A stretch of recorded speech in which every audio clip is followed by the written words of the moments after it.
안녕하세요. 저는 시댁의 횡포에 시달리다 이제야 마음의 평화를 얻은 42살의 여자입니다. 답 없고 뻔뻔한 시댁 식구들의 갑질에 치여 억울하고 기막힌 세월을 살아왔던 사람이죠. 하지만 제가 찍소리 한 번 못하고 당하기만 했느냐, 그건 아닙니다. 물론 처음에는 혼자만 가슴에 담아두기에는 너무 벅차고 힘든 시간을 보냈지만 마지막에 웃는 사람이 진짜 승자라는 걸 시댁 식구들에게 제대로 보여줬거든요. 혹시나 지금 이 순간에도 과거의 저처럼 말 못할 사연을 안고 사시는 분들이 계실까요? 그렇다면 오늘 이 사연이 그분들에게 시원한 대리만족과 위로를 드릴 수 있을 테니 끝까지 귀담아 들어 주시기를 부탁드립니다. 제가 남편을 처음 만난 건 직장 선배가 주선한 소개팅 자리에서였어요. 남편은 대기업 마케팅팀에서 일하는 성실한 남자였고 무엇보다 홀어머니를 극진히 모시는 효자라는 점이 좋아 보였습니다. 저는 그때 가족한테 잘하는 남자가 결혼해서 부인한테도 잘할 거라는 어리석은 생각을 했거든요. 그래서 시어머니한테 효도하는 남편이 나쁜 남자일 리 없다고 철석같이 믿었습니다. 우리 어머니가 좀 꼼꼼하고 까다로운 편이긴 한데 며느리는 정말 예뻐하실 거야. 아들 둘밖에 없어서 며느리한테 딸처럼 잘해주실걸? 남편의 그 말을 순진하게 믿고 결혼을 결심했습니다. 하지만 첫 만남부터 예사롭지 않더군요. 처음 시댁에 인사드리러 갔을 때가 생각나네요. 저는 정성껏 준비한 선물을 들고 떨리는 마음을 가라앉히며 초인종을 눌렀습니다. 현관문이 열리면서 시어머니가 나타났는데 첫인상이 무척 단정하고 엄격해 보이시더라고요. 들어와라. 짧은 인사말과 함께 시어머니는 제가 벗어놓은 신발을 내려다보셨습니다. 신발 벗을 때는 안쪽으로 가지런히 정리해서 놓아야지. 그것도 모르니? 아, 네, 죄송합니다. 얼굴이 화끈거렸지만 재빨리 신발을 다시 정리해 놓았습니다. 거실로 들어서자 소파를 가리키며 앉으라고 하셨죠. 제가 조심스럽게 소파 한쪽 끝에 앉자마자 또 핀잔이 날아왔습니다. 왜 그렇게 구석에 앉니? 내가 눈치라도 준 줄 알겠다. 괜히 사람 이상하게 만들지 말고 가운데 편하게 앉아라. 저는 당황해서 다시 자리를 옮겨 앉았습니다. 그러자 이번엔 또 다른 지적이 이어졌어요. 옷에 주름이 왜 이렇게 많니? 시댁에 첫인사 오면서 다림질도 제대로 안 해서 입었니? 넌 집에서 나오기 전에 거울도 안 보니? 죄송합니다. 차 타고 오면서 구겨졌나 봐요. 저는 황급히 겉옷을 매만지며 변명했습니다. 옆에 있던 남편이 난처한 표정으로 자기 어머니를 말리더군요. 엄마, 첫 만남인데 너무 까다롭게 지적하시는 거 아니에요? 안 그래도 긴장했는데 애 주눅 들겠어요. 내가 뭘 어쨌다고? 예비 며느리한테 기본적인 예의 알려주는 게 잘못이냐? 지가 알아서 잘했으면 내가 뭐하러 쓸데없는 말을 하겠어? 시어머니는 오히려 불쾌하다는 듯 신경질적으로 말씀하셨습니다. 저는 너무 당황해 눈물이 터질 것 같았지만 입술을 깨물며 참았어요. 첫 만남부터 괜히 분위기 망쳤다는 소리 듣고 싶지 않았거든요. 잠시 후 시아주버님 내외도 도착했습니다. 예비 형님은 저보다 2년 먼저 시집 왔다고 했는데 시어머니께 인사하는 모습이 무척 능숙하더군요. 어머님, 건강하셨죠? 어머님이 좋아하시는 약과 사오느라 좀 늦었어요. 요즘 이 집 유명해져서 사람이 엄청나더라고요. 줄 서서 기다렸다 사왔다니까요. 한데 조금 전까지도 저를 보며 인상을 벅벅 쓰시던 예비 시어머니가 큰 며느리를 보더니 얼굴이 환해지셨어요. 아이고, 우리 며느리, 네가 이러니 내가 안 이뻐할 수가 있어? 아무튼 너는 뭐 하나 버릴 게 없는 타고난 맏며느리야. 어서 이리 와서 앉아라. 제가 집안에 들어서고부터 계속 굳어있던 시어머니의 얼굴이 환하게 펴지는 게 신기하기까지 했죠. 저를 대할 때하고는 완전히 다른 태도더라고요. 예비 형님은 제 옆에 앉으며 살짝 웃어 보였습니다. 처음 뵙겠습니다. 동서 되실 분이라고요? 잘 부탁드려요. 네. 저도 잘 부탁드립니다. 어색한 분위기 속에서 식사 시간이 되었습니다. 시어머니가 손수 차리셨다는 음식들이 상에 가득했는데 갈비찜, 잡채, 전, 나물 등 정성이 가득한 한 상이었어요. 하지만 저는 너무 긴장한 탓에 입맛이 뚝 떨어지고 말았죠. 그래도 차림분의 정성을 생각해서 최대한 많이 먹으려고 애썼습니다. 하지만 그런 제 노력도 예비 시어머니의 눈에는 차지 못한 것 같더군요. 너 음식을 왜 그렇게 못 먹냐? 입맛이 까다로운 거야? 아니면 내 음식이 맛이 없어? 저는 가시 돋친 그 말씀에 잔뜩 긴장해서 손사래를 치며 말했죠. 아니에요. 어머님 정말 맛있어요. 제가 원래 소식하는 편이라 소식. 그렇게 깨작거렸어. 나중에 애는 제대로 낳을 수 있겠냐? 우리 지훈이는 밥 잘 먹는 여자가 복스럽다고 좋아했는데 어쩌다가 그러더니 못마땅한 표정으로 혀를 쯧쯧 차셨네요. 저는 얼굴이 화끈거렸지만 꾹 참고 밥을 열심히 더 떠먹었습니다. 그러다 제 눈에 큰며느리가 들어왔는데 그분도 많이 먹는 편은 아닌 것 같았어요. 그런데 시어머니는 큰며느리한테는 아무 말씀도 안 하시더라고요. 식사 후 거실에서 차를 마시며 이런저런 이야기를 나누게 됐습니다. 시어머니가 본격적으로 제 신상을 물어보기 시작하셨죠. 직업이 뭐라고 했지? 회사 다닌다며? 네. 작은 무역회사에서 사무직으로 일하고 있습니다. 뭐, 코딱지만 한 회사겠구먼. 월급은 얼마나 받는데? 너무 직설적인 질문에 당황스러웠지만 솔직하게 대답했어요. 중소기업이라 월급이 많지는 않아요. 세후로 250만 원 정도 받습니다. 아니, 신입사원도 아닌데 그것밖에 못 받아? 대기업 다니는 우리 아들하고 차이가 너무 나잖아. 그거 받으면서 괜히 맞벌이 한답시고 남편만 고생시키는 거 아니야? 그렇다고 뭐 우리 맏며느리처럼 명예가 있는 일도 아니잖아. 알고 보니 예비 형님의 직업이 대학 강사였어요.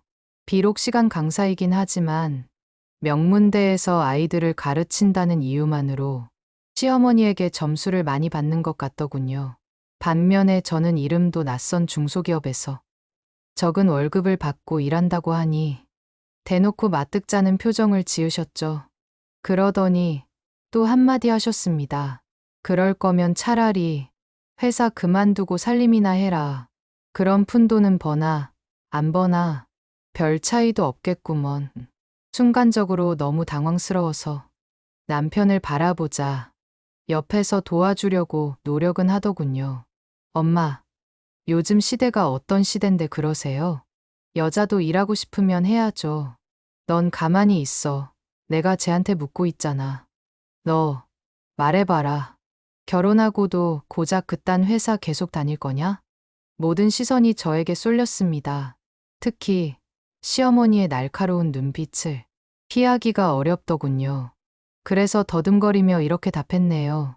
결혼 후에는 어머님 말씀을 따르겠습니다. 만약 제가 일하는 게 불편하시다면 그만둘게요. 그제야 시어머니의 표정이 조금 풀리는 것 같았어요. 그래, 이제야 말귀를 좀 알아듣네. 남자가 큰일 하려면 내조가 얼마나 중요한데 대기업 다니는 우리 지훈이 승승장구해야 하는데 마누라라는 게 밖에서 일한다고 집안일 소홀히 하면 안 되지. 그렇게 첫인사를 마치고 집으로 데려다 주며 남편이 미안한 표정으로 제 손을 잡았습니다. 엄마가 좀 직설적이긴 한데 마음은 따뜻한 분이야. 처음이라 기강 잡으려고 나를 세웠던 거고 결혼해서 자주 만나면 금방 정들 거야. 우리 형수님이랑 엄마도 사이 엄청 좋아. 저는 고개를 끄덕였지만 불안한 마음을 떨칠 수가 없었습니다. 그리고 그 불안은 예감이 아니라 예언이었다는 걸 곧 깨닫게 되었죠. 그래도 결혼 후 1년간은 그럭저럭 버틸만 했어요. 남편과 신혼집에서 둘이 살았고, 시댁은 명절과 주말에만 방문했으니까요.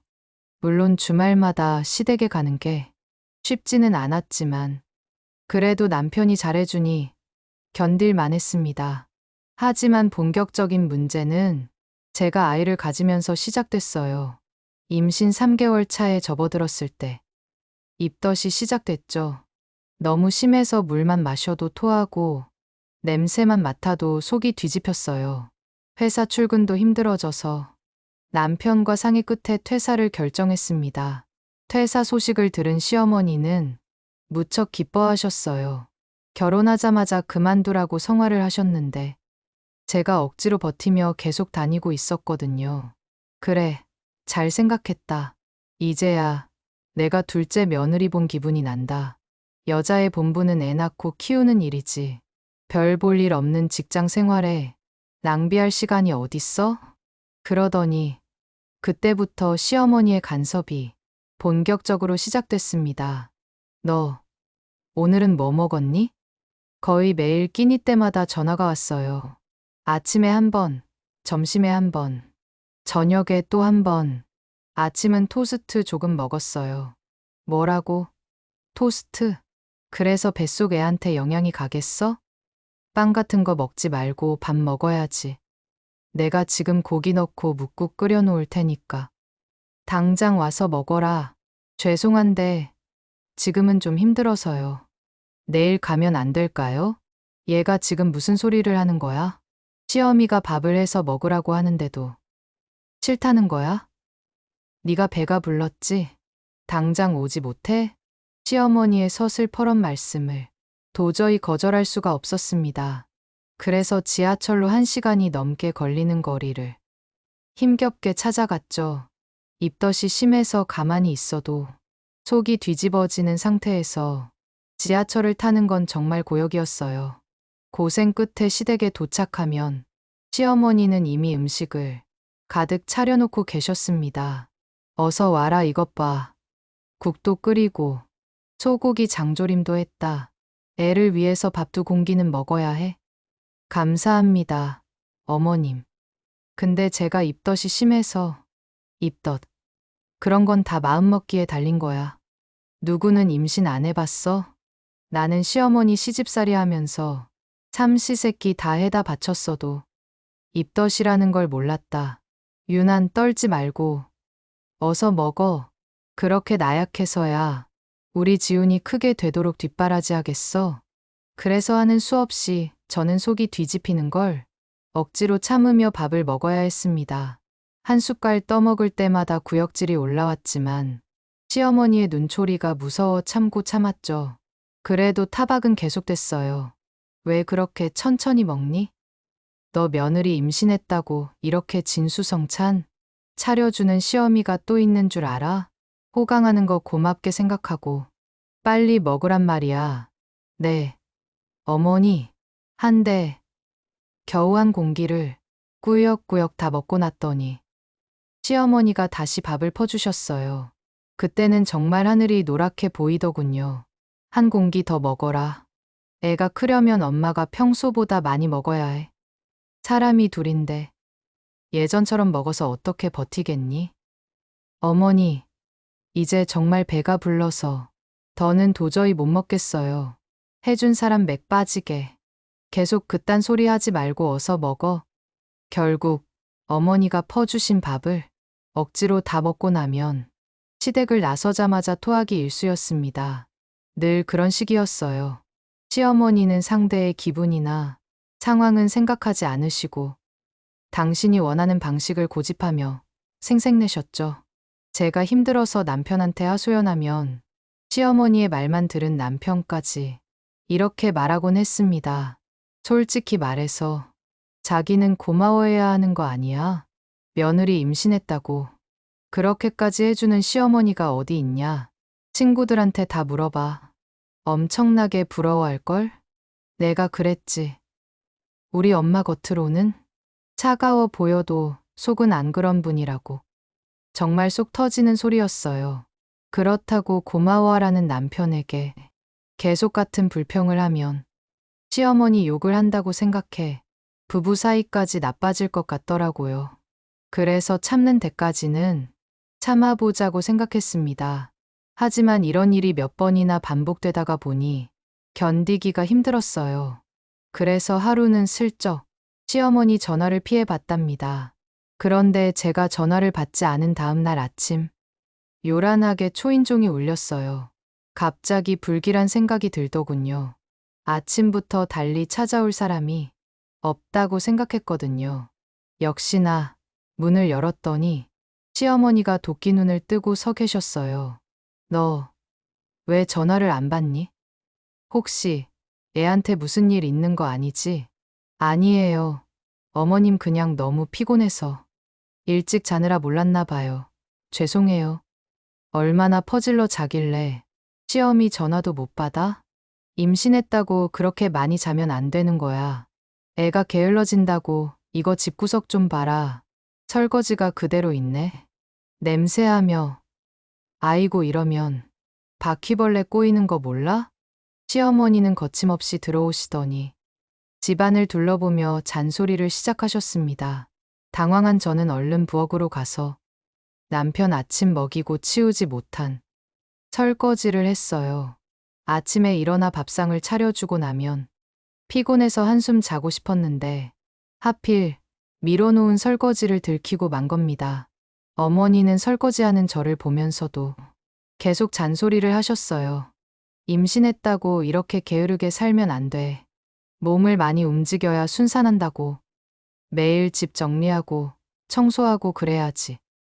내가 안 왔으면 하루 종일 설거지 밀어놓고 힘들게 일하고 퇴근한 내 아들한테 시키려고 한 거 아니야? 저는 펄쩍 뛰며 손사래를 쳤어요. 어머. 아니에요, 어머니. 한숨 자고 일어나서 하려고 했어요. 안 되겠다, 이제부터는 내가 매일 와서 확인할 수 있게 비밀번호 알려줘라. 지훈이 출근하고 나면 너 혼자잖아. 혹시라도 혼자 있다가 무슨 일 생기면 안 되니까. 내가 알고 있는 게 좋기도 하고. 네. 아니, 저는 괜찮은데. 왜? 내가 오는 게 싫으냐? 다 너 걱정해서 그러는 거 아니야?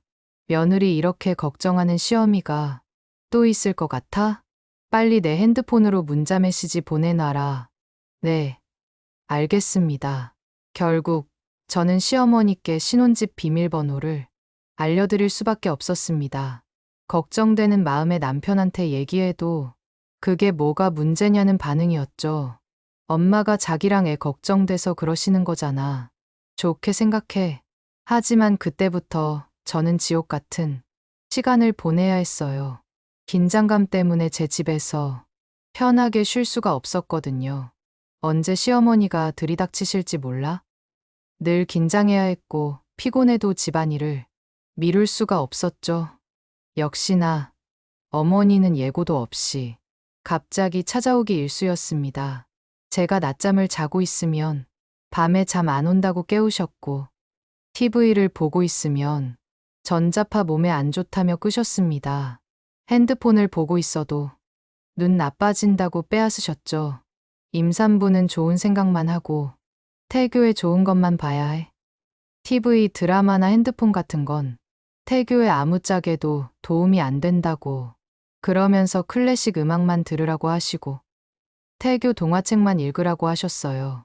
하루는 친구를 만나러 나가려는데 화를 내며 말리기도 하셨습니다. 얘가 정신이 있어? 없어. 임신 중에 그렇게 사람 많은데 돌아다니면 안 되는 거 몰라? 괜히 밖으로 놀러 다니다 병이나 옮지 말고. 그냥 집에 있어. 저는 점점 숨이 막혔습니다. 제 집은 더 이상 저에게 편안한 공간이 아니었어요. 언제 시어머니가 오실지 몰라서 항상 긴장하고 살아야 하는 창살 없는 감옥이 되었습니다. 그렇게 임신 기간 내내 시어머니의 감시 속에서 지내다 드디어 출산날이 다가왔어요. 아이를 낳으면 그 지긋지긋한 생활이 끝나려나 했는데 오히려 답답함은 더 심해져만 갔죠. 출산하러 병원에 갔을 때도 마찬가지였습니다. 제가 애 낳는다는 남편의 연락을 받았는지 시어머니도 곧장 병원으로 달려오셨더군요. 그러고는 진통으로 힘겨워하는 저를 보면서도 콧방귀를 뀌며 말씀하셨네요. 애 낳는 건 원래 아픈 거다. 엄마 되는 게 쉬운 줄 알았냐? 나도 동준이, 지훈이 낳을 때 죽는 줄 알았다. 그래도 참아야지. 여자로 태어났으면 이 정도는 감수해야 해. 괜히 꽥꽥 소리 질러대지 말고 조용히 참아라. 격려가 아니라 그저 당연하다는 말투로 유난 떨지 말라고 타박하셨죠. 저는 진통 속에서도 서러워서 눈물이 났습니다. 그렇게 몇 시간의 진통 끝에 아들을 낳았어요. 아기를 처음 안았을 때의 감동은 지금도 잊을 수 없지만 시어머니의 첫 마디가 그 감격에 찬물을 끼얹었죠.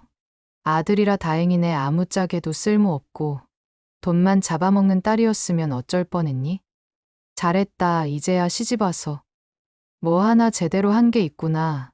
분명 잘했다고 하시기는 했는데 기분은 좋지 않았어요. 만약 딸을 낳았다면 저한테 얼마나 욕을 하셨을지 안 봐도 알 것 같아 오싹하더라고요. 출산 후 저는 반강제로 산후조리를 위해 시댁에서 한 달을 보내야 했어요.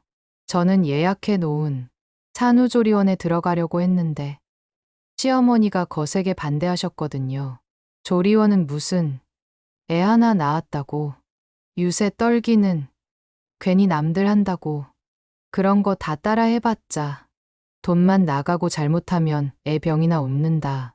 산후조리 내가 집에서 해줄 테니 우리 집으로 와. 하지만 저는 필사적으로 버텼어요. 산후조리만은 마음 편하게 하고 싶었거든요. 어머니, 요즘 사람들은 다 조리원 가요. 산후조리 못하면 두고두고 고생한다고 하던데 누가 그걸 몰라? 내가 알아서 해준다는데 별 걱정을 다 하네. 그게 아니라 어머니도 힘드시고 저도 불편하고 불편하긴 뭐가 불편해? 내가 몇 끼 정성스럽게 해먹이고 수발도 다 들어줄 텐데 세상에 이런 시어미가 또 어디 있다고 불편하다는 소리를 해? 그러더니 눈을 부릅뜨고 언성을 높이셨죠. 됐다. 여러 말하지 말고 예약한 거 있으면 취소하고 우리 집으로 와. 애 낳은 게 무슨 대단한 일이라고. 몇백씩 들여가면서 그런 데를 가? 돈이 썩어나는구나. 그렇게 우기시는 바람에 계속 반박하지 못하겠더군요. 그래서 결국 저는 도살장에 끌려가는 심정으로 시댁에 산후조리하러 들어가야 했죠. 그때가 아마 제 인생에서 가장 끔찍한 한 달이었을 겁니다. 출산 후 저는 천근만근 무거운 몸을 이끌고 잠도 못 자면서 모유 수유하느라 온몸이 너덜너덜한 기분이었어요. 하지만 시어머니는 쉴 틈을 주지 않으셨죠. 산후조리는 첫 3일이 중요해. 누워만 있으면 오히려 회복이 더딘 법이다. 조금씩이라도 움직여야 해. 그러더니 산후조리라는 말이 무색하게 모든 일을 저에게 다 시키셨어요. 어지러워서 쓰러질 것 같은 날도 있었지만 참아야만 했죠. 아기 돌보는 것도 전쟁이었습니다. 시어머니가 제가 하는 모든 일에 거의 전부 간섭하셨거든요. 애 기저귀는 왜 이렇게 자주 가는 거야? 네가 제대로 채우질 못해서. 자꾸 새는 거 아니야? 이것 봐라. 이렇게 꼭 맞게 해야지. 모유 수유 시간은 왜 제멋대로 들쑥날쑥이야? 3시간마다 정확하게 줘야 한다니까. 알람 맞춰놓고 발딱발딱 일어나. 너 피곤한 게 대수야? 애 밥을 제대로 줘야지. 트림을 제대로 시켜야지. 이렇게 토닥토닥 두드려야 한다고. 아니면 애가 먹은 걸 다 토한다니까. 시어머니는 육아의 모든 부분에서 자신의 방식을 강요하셨습니다. 제 마음대로 하려고 하면 득달같이 달려와서 말리며 잔소리하셨죠. 제가 조금이라도 힘든 티를 내면 한심한 얼굴로 이렇게 말씀하시기도 하셨네요. 뭐가 힘들어서 맨날 죽는 소리냐. 요즘 애들은 너무 나약해. 옛날 엄마들은 애 낳고 나흘 만에 김장도 했다고. 저는 울고 싶었지만 참아야 했습니다. 울면 또 약하다고. 그렇게 약해서 어떻게 아이를 키우냐고 하실 게 뻔했으니까요. 하루하루가 정말 괴로웠지만 이를 악물고 버텨내 마침내 한 달이 지나고 집으로 돌아갈 수 있게 됐어요. 하지만 제 몸과 마음은 이미 완전히 망가져 버렸습니다. 결국 산후우울증이 찾아왔고 아무것도 하기 싫은 상태가 되고 말았죠. 아기가 울어도 일어나기 싫고 밥도 먹기 싫고 씻기도 싫었습니다. 남편한테 힘들다고 말했더니 이렇게 대답하더군요. 엄마가 다 도와주셨는데 뭐가 그렇게 힘들었어? 산후조리원 가면 돈만 나가잖아. 엄마 덕분에 돈을 얼마나 절약했는데. 여보, 나는 내 방식대로 애를 키우고 싶어. 어머니가 너무 간섭하셔서. 내가 마음대로 할 수 있는 게 하나도 없다고. 엄마가 우리보다 경험이 많으시잖아. 말씀 잘 듣고 배워. 그게 우리한테도 좋은 거야. 남편은 전혀 제 편이 아니었습니다. 혼자라는 생각이 들자 더 우울해졌어요. 그렇게 어머니의 지시와 감시 아래 육아를 하며 힘겹게 몇 년을 보냈습니다. 그러다 아이가 5살이 되었을 무렵 이제 좀 숨통이 트이나 싶었는데 또 다른 시련이 찾아왔죠. 어느 날 새벽 친정 동생한테서 다급하게 전화가 왔어요. 누나, 엄마가 쓰러지셨어. 지금 응급실이야. 날벼락 같은 말에 잠에서 깬 저는 황급히 병원으로 달려갔습니다. 상태는 심각했어요. 친정엄마는 중환자실에 계셨고 의사 선생님은 안타까운 표정으로 이렇게 말씀하셨죠. 보호자시죠? 환자분이 뇌경색으로 쓰러지셨습니다. 다행히 빨리 오셔서 골든타임을 놓치진 않았지만 큰 수술이 필요합니다. 수술이요? 얼마나 큰 수술인데요? 개두술을 해야 합니다. 수술한다고 해도 경과가 반드시 좋으리라는 보장은 없는 상황이고요. 동생과 저는 손을 맞잡고 갑작스럽게 맞은 위기에 절망했습니다. 게다가 수술 비용과 추가 치료비, 입원비까지 합치면 2천만 원 가까운 돈이 들어갈 것 같더군요. 하지만 저에게는 당장 그렇게 큰 돈이 없었습니다. 결혼하고 직장을 그만둔 이후 제 병위에 돈이 하나도 없었거든요. 직장 다니며 모은 돈은 결혼 비용으로 거의 다 사용했고 일부 남은 저축과 퇴직금은 신혼집 전세자금 대출 갚는 데 사용했어요. 외벌이하는 처지에 이자가 많이 나가니 조금이라도 대출금을 갚는 게 좋겠다고 판단한 겁니다. 그 이후로 남편 월급으로 생활하고 남은 돈은 전부 시어머니가 관리하고 계셨습니다. 결혼 전부터 해오던 습관, 그대로 남편이 가장이 되고 나서도 경제적인 부분까지 시어머니가 좌지우지 하셨던 거예요. 이제 가정을 꾸렸으니 제가 경제권을 가져오고 싶었지만 어머니가 극렬하게 반대하셨죠. 내가 지훈이 돈 관리한 게 벌써 몇 년인데 결혼했다고 그걸 달래? 그나마 시어미가 알뜰하게 관리해줘서 대출 조금 끼더라도 서울 아파트에 전세 얻을 수 있었다는 거 모르냐? 네가 뭘 안다고 내 아들이 벌어온 돈을 관리한다는 거야? 애까지 있는데 까딱 잘못하면 쪽박 찰 수 있어. 내가 잘 관리해 줄 테니까. 괜한 생각하지 말고 얌전히 있어라. 그래서 저는 시어머니가 정한 생활비 외에는 구경도 못 해봤습니다. 그러니 딴 주머니를 찬다는 건 상상도 할 수 없는 상황이었죠. 언젠가는 그 부분에 대해서 다시 얘기해 보려고 했는데 아이 키우다 보니 정신이 없어 차일피일 미루고 있었네요. 그런데 하필 그때 친정엄마가 편찮으셨던 겁니다. 저는 이런저런 걱정으로 한숨 쉬며 남편에게 전화를 걸었습니다. 여보, 우리 엄마가 쓰러지셨어. 수술을 받으셔야 하는데. 엄마. 누구? 우리 엄마? 아니, 우리 친정엄마. 아, 그래? 많이 안 좋으셔? 응. 엄마 수술하시는데 비용이 꽤 될 것 같아. 2천만 원 정도 필요해? 자기 저축에서 그 정도 뺄 수 있지? 그런데 전화 너머로 잠시 침묵이 흘렀습니다. 조급한 마음에 제가 다시 입을 열었죠. 왜 대답이 없어? 그건 우리 엄마한테 물어봐야 할 것 같은데. 통장은 다 엄마가 관리하시잖아. 내가 지금 일 때문에 정신 없으니까.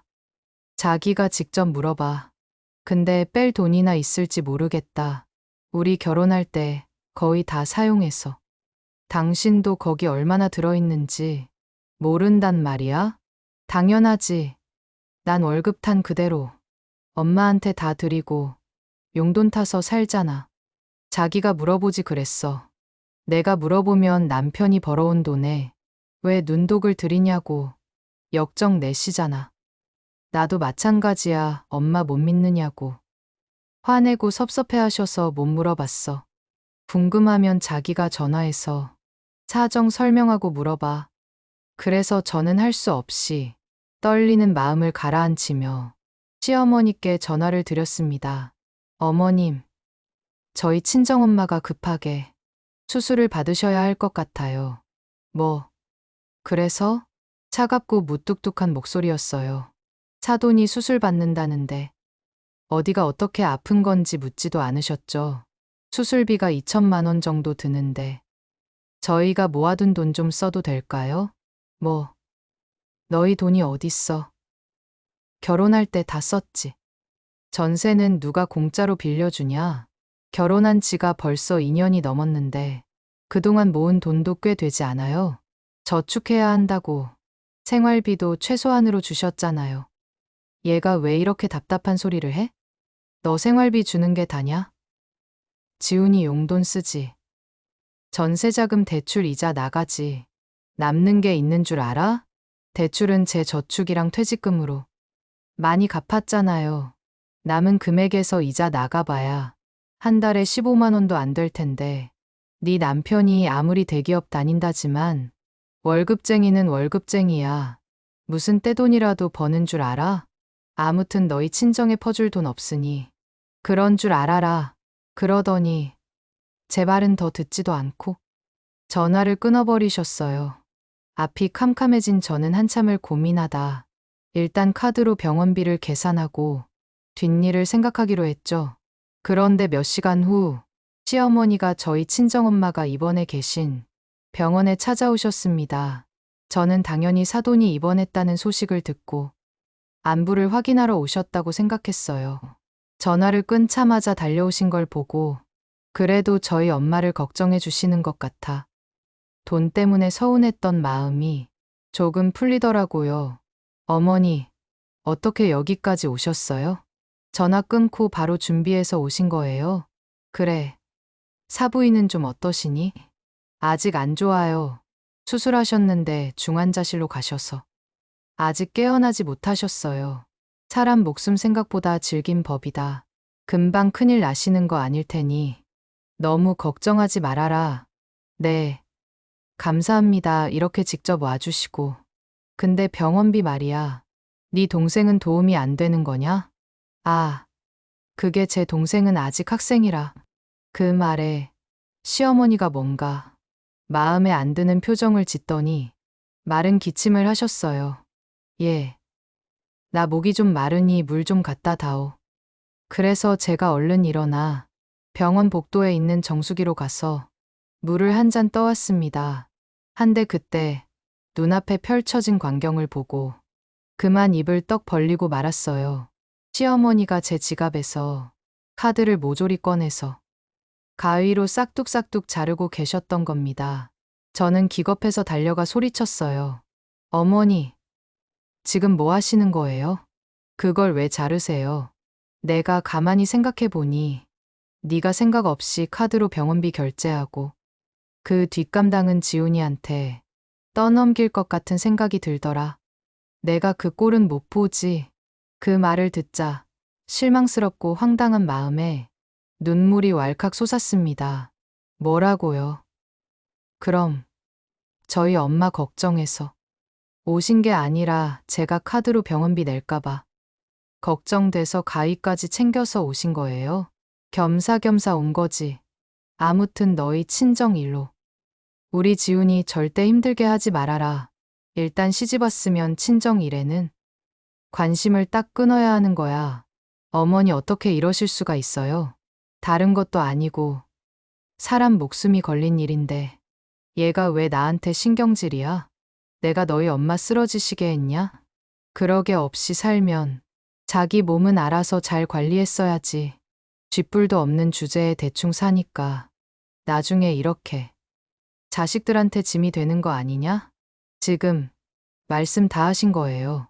아니, 이게 어디 시어미한테 눈을 부라려. 하여튼 이래서 집에 사람을 들일 때는 가정교육을 꼭 확인해야 하는 건데 없는 집구석에서 가르쳐 봐야 뭘 가르쳤겠어? 저는 너무나 억울하고 분한 마음에 눈물이 흘렀습니다. 하지만 시어머니는 눈 하나 꿈쩍하지 않고 귀찮은 표정으로 돌아서며 이렇게 말씀하셨죠. 괜히 여기 있는다고 뭐 해결되는 거 없으니까 적당히 하고 집에 가서 기다려라. 힘들게 일하고 온 지훈이한테 애 떠맡기지 말고 그러더니 찬바람을 쌩 일으키며 가버리셨어요. 저는 어머니가 떠나는 뒷모습만 한참을 서서 멍하니 바라봤습니다. 잠시 후 간신히 정신을 차리고 카드사에 전화를 걸어 물었지만 재발급까지 시간이 걸린다는 말이 돌아왔죠. 그래서 하는 수 없이 친정 쪽 친척들에게 전화로 아쉬운 소리하며 조금씩 도움을 받았습니다. 이모부, 고모, 심지어 엄마 친구들에게까지 사정해서 간신히 수술비를 마련했네요. 그렇게 힘든 시기를 지나 결국 친정엄마는 위험한 고비를 넘기셨지만 한쪽 팔다리에 마비가 왔습니다. 그래서 재활치료를 받으셔야 했는데 그것도 비용이 만만치 않더라고요. 동생은 아르바이트를 3개나 하면서 병원비를 벌었고 저도 아이를 키우면서 틈틈이 아르바이트해서 조금씩 돈을 보탰습니다. 그 과정에서도 시어머니는 단 한마디 위로도 걱정도 하지 않으셨어요. 오히려 제가 친정 일로 자주 나간다고 구박만 하셨죠. 가정 있는 여자가 애도 팽개치고 친정에만 정신이 팔려서 잘하는 짓이다. 다 늙은 친정엄마 신경 쓰느라. 내 아들 힘들게 하지 말고 할 일은 하고 다녀라. 그런 말을 들을 때마다 가슴이 찢어지는 것 같았습니다. 하지만 그때는 친정엄마와 아이를 챙기는 것만으로도 벅차 어머니의 말씀에 하나하나 신경 쓸 겨를도 없었죠. 그래서 그냥 한 귀로 듣고 한 귀로 흘리자 이런 식으로 넘겨버리려 노력했습니다. 그렇게 정신없는 시간을 보내며 2년 가까운 시간이 흘렀어요. 다행히 친정엄마는 더 이상 나빠지지 않으셨지만 그 일로 저는 시어머니에 대한 원망과 서러움으로 점점 지쳐갔습니다. 그러던 어느 날 뜻밖의 소식이 날아들었어요. 늘 기세등등하던 시어머니가 다 죽어가는 목소리로 전화하셨더라고요. 얘야, 나 지금 병원인데 내가 암이란다. 보호자를 부르라는데 네, 그게 갑자기 무슨. 저는 깜짝 놀라서 옆집에 아이를 맡기고 어머니가 말씀하신 병원으로 달려갔어요.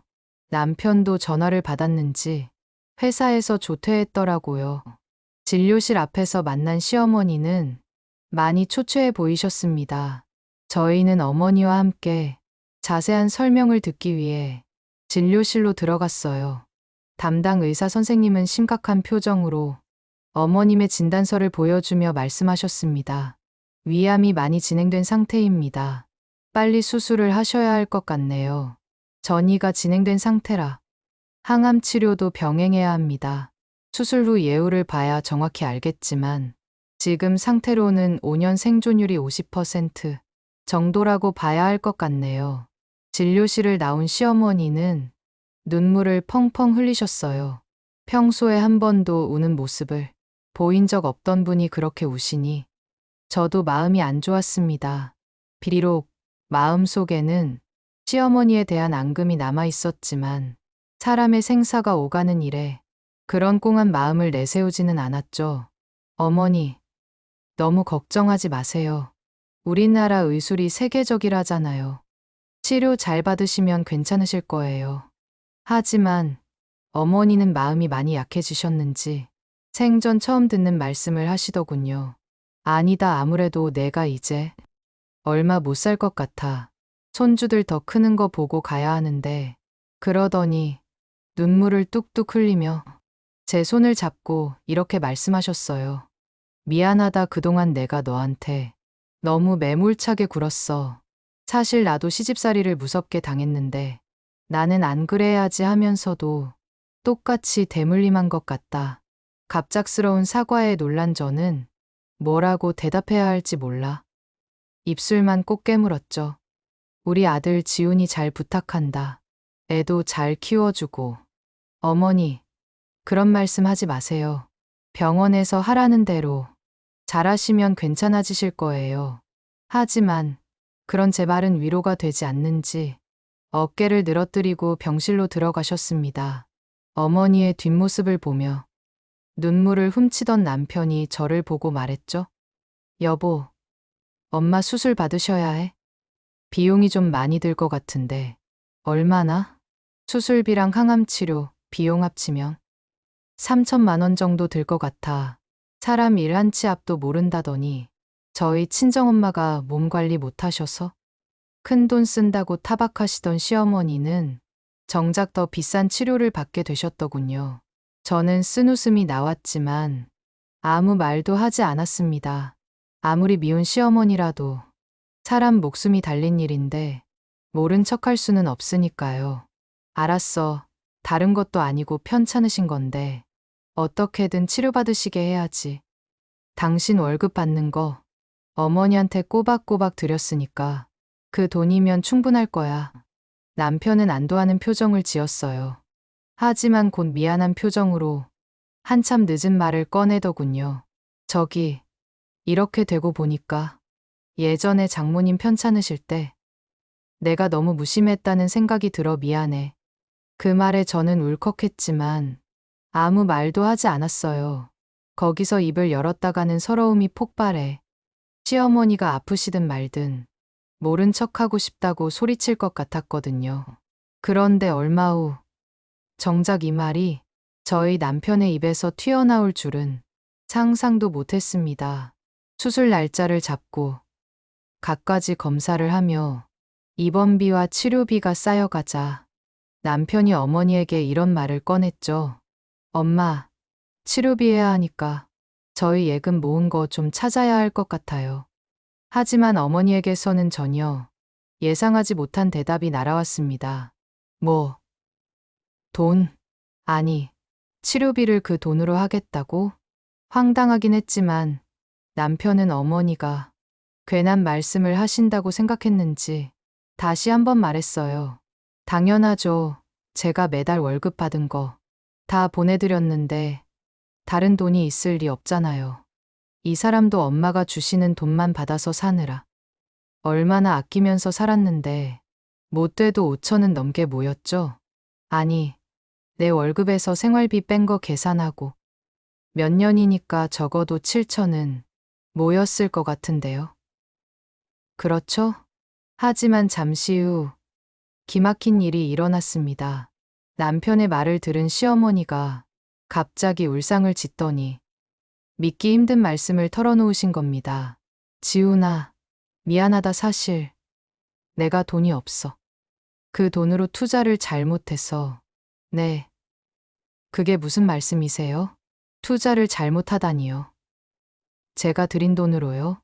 남편은 눈을 동그랗게 뜨고 시어머니에게 물었지만 어머니는 고개를 푹 숙이고 대답하지 못하셨어요.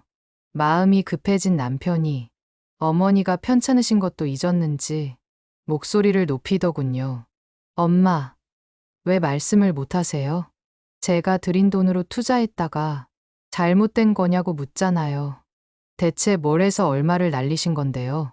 남편의 목소리가 커지자 반대로 시어머니의 목소리는 점점 작아졌죠. 그게 누가 아주 좋은 정보가 있다고 해서 주식을 샀는데. 네, 주식이요? 남편은 얼마나 놀랐는지 꽥 하고 소리를 질렀어요. 정말 어이가 없더군요. 시어머니가 풍문으로 들은 정보로 저희가 맡긴 돈을 잘못 투자해 전부 날렸던 겁니다. 망연자실한 남편은 어이가 없는지 계속 허공에 대고 한숨만 쉬더니 어머니를 향해 말했어요. 이 사람이 진즉 경제권 달라고 했는데 엄마만 믿으면 된다고. 제가 얼마나 큰 소리 쳤는지 아세요? 근데 그 돈을 다 날리셨다는 거예요? 그래 놓고 지금까지 아무 말씀도 없이 어쩌려고 그러신 건데요? 미안하다. 미안해. 내가 얼른 다시 네 월급 모아서 다른 주식으로 복구해 놓으려고 했는데 이런 일이 생길 줄은 몰랐어. 어머니는 그렇게 큰 사고를 쳐놓고도 아무 말씀 없이 버티시다가 자신의 치료비가 필요해지자 어쩔 수 없이 털어놓으신 거예요. 저와 남편은 할 말을 잃고 망연자실해 서로의 얼굴만 바라봤습니다. 남편은 화가 치밀어 오르는 얼굴이었지만 암 치료를 위해 입원해 계신 어머니에게 화를 낼 수도 없어 끓어오르는 분노를 간신히 참는 것 같았어요.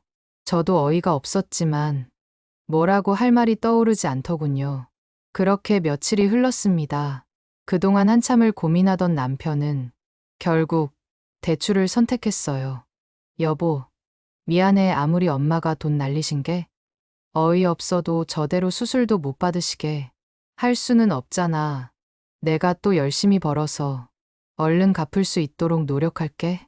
저는 우라통이 터졌지만 그런 일을 겪었으니 남편도 이제 무조건 시어머니 편만 들지는 않겠다는 생각이 들어 한숨 쉬며 고개를 끄덕였습니다.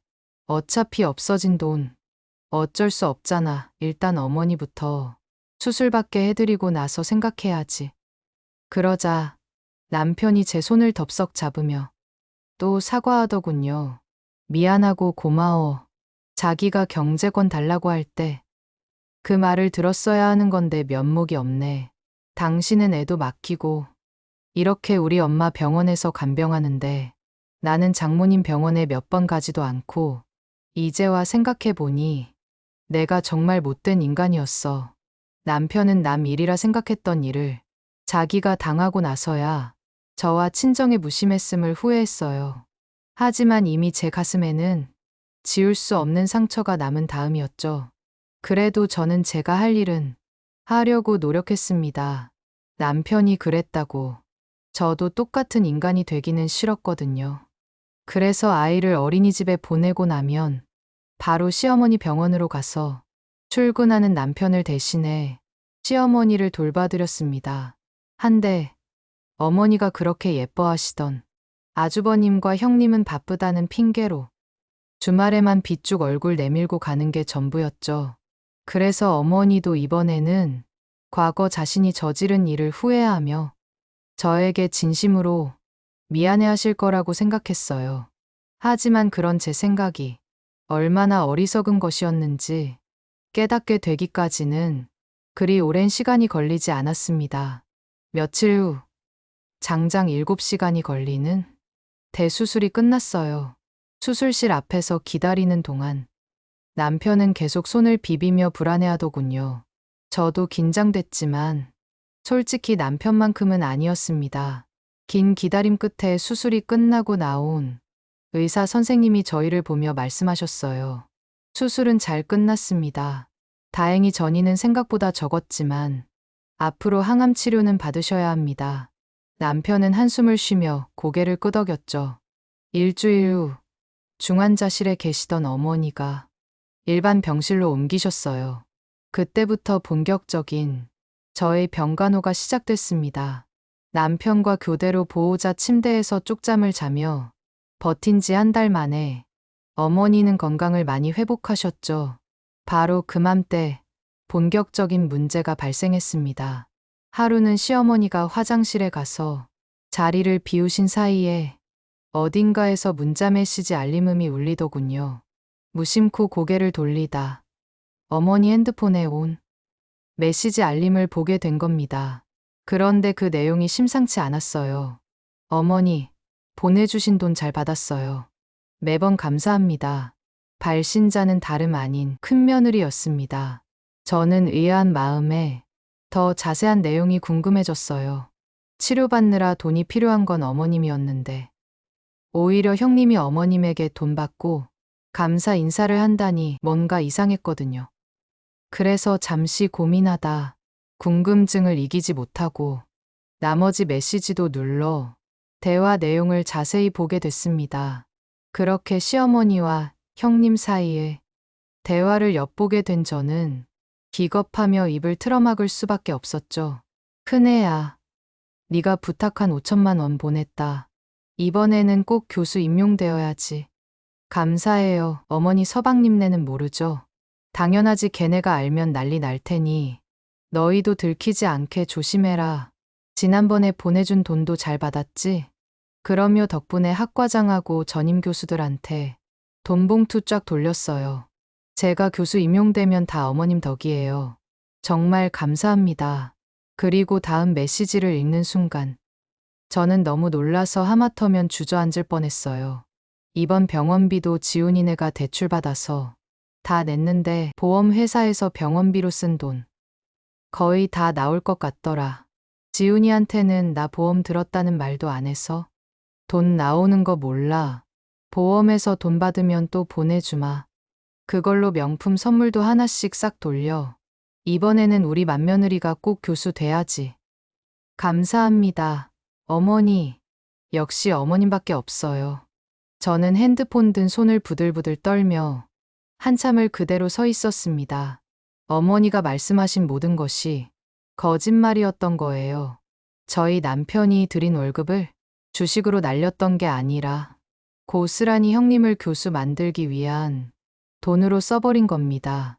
그것도 모자라 보험 하나 없다는 시어머니의 말씀을 믿고 대출까지 받아서 병원비를 냈는데 정작 보험에서 나오는 돈은 큰며느리에게 주려고 하신 거죠. 제가 한 달 넘게 밤낮 없이 간병하는 동안 시어머니는 병원에도 잘 오지 않는 형님을 위해 저희 뒤통수를 칠 생각만 하신 겁니다. 생각하면 할수록 분노가 끓어올랐어요. 저희 친정엄마 수술할 때는 단 한 푼도 안 된다고 하시며 제 카드까지 잘라버린 분이 정작 본인 수술비는 보험으로 다 나오는 걸 알면서도 저희는 대출까지 받도록 내버려 두셨다는 사실에 치가 떨렸습니다. 그때 화장실 문이 열리고 시어머니가 나오며 물으셨어요. 얘, 너 왜 그러고 서 있니? 저는 그런 시어머니를 향해 떨리는 손으로 핸드폰을 내밀며 말했습니다. 어머니, 이게 무슨 뜻이에요? 순간 시어머니의 얼굴이 굳어졌어요. 아니, 너 왜 남의 핸드폰을 마음대로. 어머니, 제가 친정엄마 수술비 필요하다고 했을 때 모은 돈 한 푼도 없다고 하셨잖아요. 이번에도 저희는 대출까지 받게 해놓고 보험에서 나오는 돈까지 다 형님네 주시려고 한 거예요. 시어머니는 낯빛이 변하며 우물쭈물하셨죠. 아니, 그건 저희는 한 달 넘게 밤낮 없이 어머니 간병했어요. 애도 고생시키고 그이는 주말에 쉬지도 못하면서 저도 저 보조 침대에서 쪽잠 자느라 얼마나 힘들었는지 아세요? 저희가 그렇게 고생하면서 어머니 병간호하는 동안 정작 어머니는 어떻게 이러실 수가 있어요?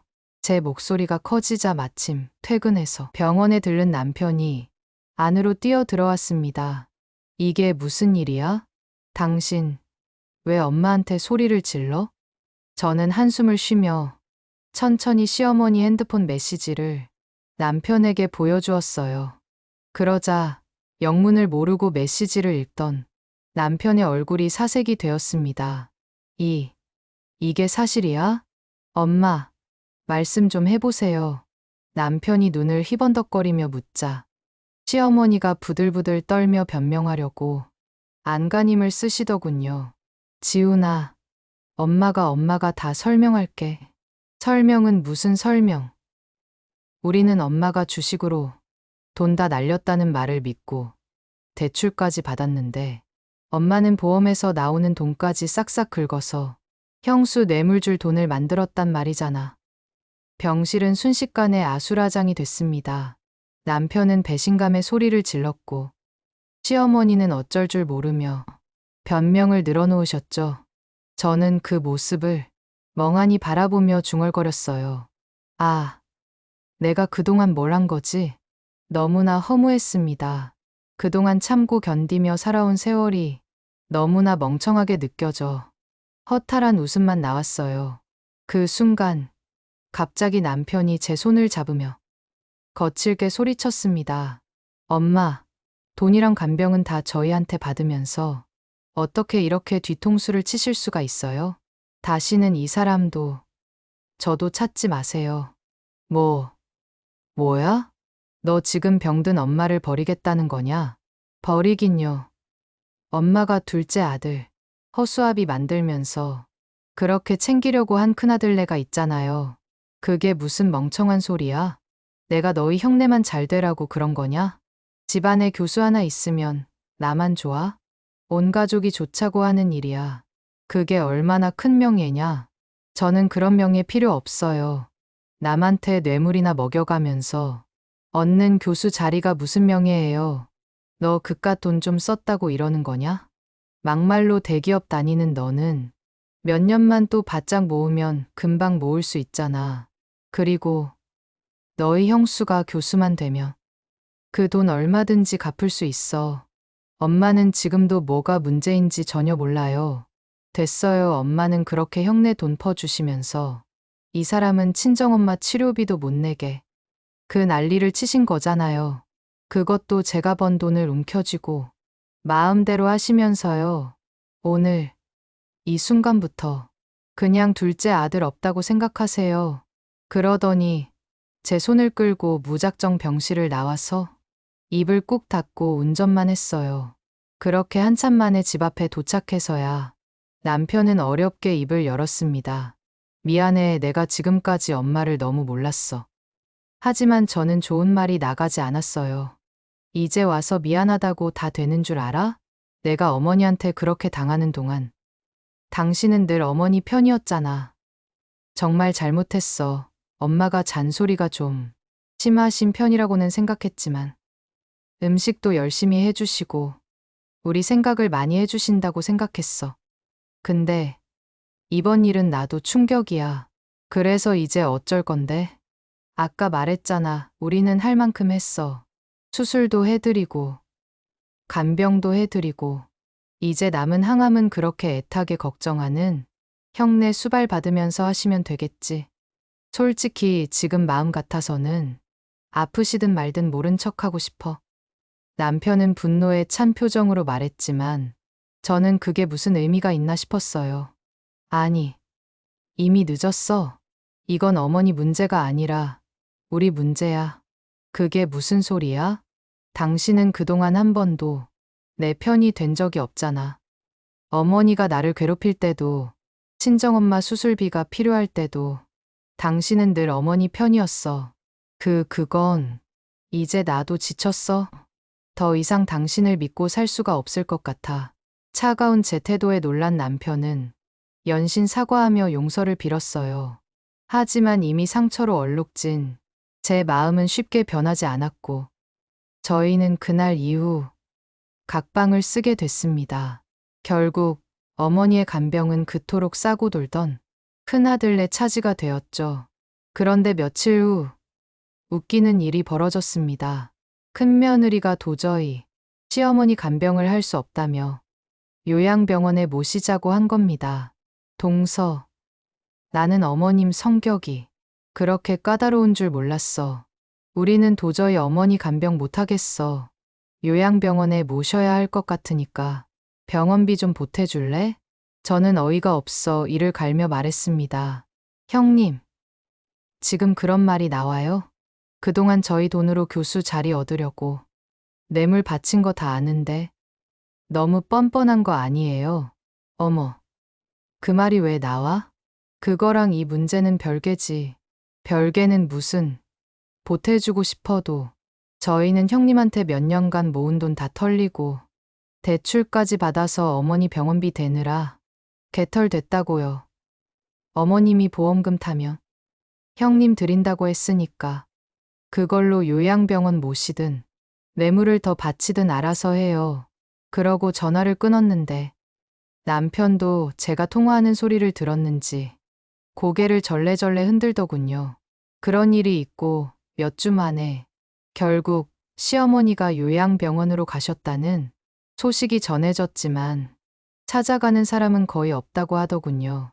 남편과의 신뢰가 무너져 각방을 쓰던 저는 결국 이혼을 선택했습니다. 아이 때문에 어떻게든 살아보려고 했지만 이미 떠나버린 마음을 되돌리는 게 쉽지 않더라고요. 남편도 자신의 잘못을 인정하더니 깔끔하게 전셋값의 반을 떼주고 아이의 양육권도 저에게 주었습니다. 그런데 남편과 헤어진 지 1년 만에 요양병원에 계시던 시어머니가 갑자기 돌아가셨다는 소식을 듣게 됐어요. 정성을 다했던 큰아들네에게 버려졌다는 생각에 삶의 의지를 잃어버리셨는지 치료에 소극적이었다고 하더군요. 하지만 저는 진심으로 명복을 빌어드리지 못할 것 같아 차라리 빈소에 가지 않는 쪽을 선택했습니다. 한데 시댁에 닥친 비극은 거기서 끝이 아니었어요. 시어머니의 전폭적인 지지에도 교수 자리를 얻지 못한 형님이 겁 없이 학교 관계자들에게 더 큰 뇌물을 먹이다가 꼬리가 잡힌 모양이었어요. 그래서 그나마 유지하던 강사 자리까지 빼앗기고 콩밥을 먹을 위기에 처해 있다고 하더라고요. 그 모습을 보니 배신감에 치를 떨며 눈을 감은 시어머니가 큰며느리에게 복수를 한 게 아닌가 하는 생각이 들더군요. 결국 자식 뒤통수 친 시어머니는 믿는 도끼에 발등 찍혀 외로운 임종을 맞았고 시어머니의 도움을 받고도 모른 척했던 형님은 인생이 곤두박질 치는 벌을 받게 된 겁니다. 거기다 마누라 귀한 줄 모르고 시어머니 치마폭에만 쌓여있던 제 전 남편은 이혼당해 아이도 마음껏 보지 못하고 외롭게 살아가게 됐죠. 물론 저도 이혼녀가 된 건 마찬가지지만 그런 과거의 아픔이 저를 무너뜨리지는 못했습니다. 아니, 오히려 시댁 식구들과 전 남편의 그늘에서 벗어나 아이와 함께 새로운 인생을 시작한다는 설렘으로 하루하루가 행복하죠. 이제 저는 과거를 묻고 오직 저와 아이의 행복을 위해서만 살아가려 합니다. 부디 이런 저희 앞날에 평화와 행복만 가득하기를 함께 응원해 주시길 부탁드립니다. 그럼 긴 사연에 함께 해주신 분들께 깊이 감사드리며 여러분의 하루도 행복하시기를 진심으로 기원하겠습니다. 감사합니다.